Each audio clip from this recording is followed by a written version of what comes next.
Welcome to the Smart Weight Loss Coaching Podcast. I'm Dr. Lisa Olson, a board-certified weight loss medicine specialist and certified life coach. In this podcast, I'll share fresh insights and effective techniques for incorporating mindset, habit change, and proven science into your life. Are you ready to achieve sustainable weight loss, wellness, and longevity? Then let's jump in and lose weight the smart way.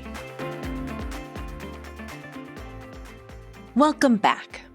In the summer of 2006, I was hanging out at my mom's house about an hour outside of Chicago, eating a lovely alfresco dinner with my extended family when I started to feel pain in my abdomen that progressed within minutes to be an excruciatingly sharp stabbing pain in my right lower quadrant. Putting my doctor hat on, I knew right away that very few things could cause these symptoms. Appendicitis was a possibility, but the pain came on too quickly for appendicitis, and it wasn't preceded by nausea, fever, or loss of appetite. Two other options came to mind to explain the rapid onset of severe pain in the right lower part of my abdomen. One was ovarian torsion, which is twisting of the ligaments holding the ovary in place, or it could be a kidney stone. Either way, it hit me hard and fast, and since I was pregnant at the time, I acted swiftly, telling my husband that we needed to drive to the hospital stat. It was one of the rare times, in fact, maybe the only time, when I dared to say stat to my husband. But a pregnant woman doubled over in pain gets a little leeway in these situations. I was pretty much writhing in pain the entire way to the emergency room. But when we were about a block away from the parking garage, the diagnosis became crystal clear. How did I know what it was?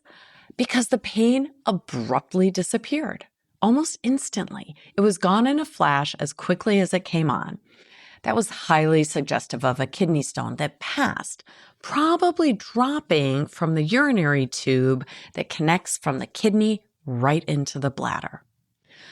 Of course, then we were in a strange position. Now what?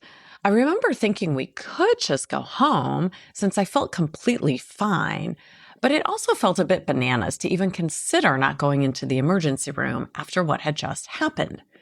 So we sat in the car in the hospital parking lot for a bit and decided that even though I knew it was probably a kidney stone and I felt completely fine, we should make sure, given that I was pregnant. So in we went, and the diagnosis was confirmed. Why am I telling you this? Because today's topic is water, how much we need to drink for optimal health, and whether or not it's useful for weight loss. If you want the super quick and dirty answer, it's drink when you're thirsty and don't sweat it if you're not. Unless you're prone to kidney stones, which is one of the rare situations when it actually helps to stay well hydrated. Of course, I'll definitely have a bit more to say about water and weight loss. But first, have you ever had a kidney stone? No? Well, then you can stop obsessing about drinking enough water. I'm just kidding. I seriously don't begrudge anyone who's hyper-focused on how many times they refill their Stanley or Yeti thermos each day, because if we follow the collective advice on social media, we're all in imminent danger of dehydration. All right, I'm going to stop being a little silly and I'll share the actual science around water, where there is a little tiny bit of good news when it comes to weight. Believe it or not, we actually don't know how much water we should drink. Obviously, we have to drink some, there's no question about that. And if we drink truly excessive amounts of water, we can harm ourselves. But there's a vast range in between the extremes of dehydration and overhydration. Most experts say we can simply drink when we're thirsty and skip it when we're not. I actually did take care of a patient with overhydration when I was a medical resident. She was a woman in her 40s who developed hyponatremia, meaning she had an extremely low amount of sodium or salt in her blood simply from drinking massive amounts of water every day. It's no joke that excessive water intake can cause seizures, brain damage, coma, and even death. But please don't worry too much because drinking the amount of water it takes to cause harm is extremely difficult to do.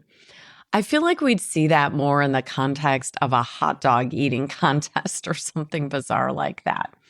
If you're sipping on your Stanley thermos all day long, you're fine. Anyway, back to the actual science of how much we should drink. My point is, there's an enormous amount of space between under and overconsumption of water, and most of us will be perfectly fine following our body's own cues. Your brain will signal you with thirst when you're getting a little dry, and your kidneys will just dump any extra water that you consume if you don't need it. The old saying about drinking 8-ounce glasses of water daily is not wrong. You can drink that much if you're thirsty, but it's not necessary to drink exactly that amount. Most nephrologists or kidney specialists, who are the experts on water balance, will tell you that the 8 glasses of water idea was made up and is not grounded in actual science.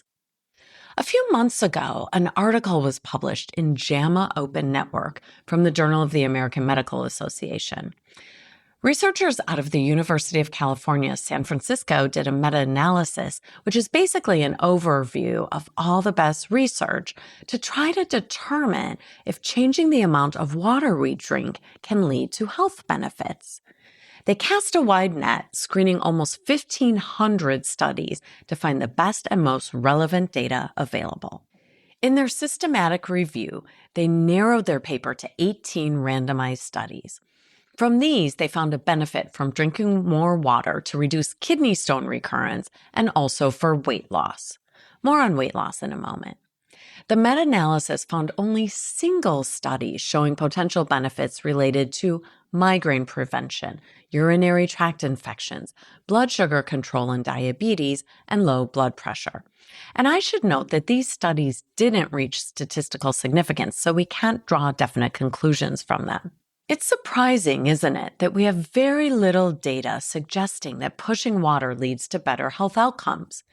Even quality of life measures were not found to be better in people who were assigned to drink 1.5 liters of extra water daily.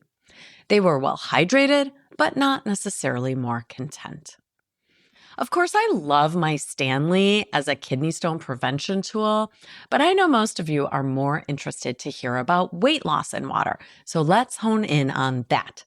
But before we do, let's take a sec to hear a word from our sponsor. Just kidding, it's still me, Lisa Olson, founder of Smart Weight Loss Coaching. If you're as focused on your health as you are on the scale, you're my person.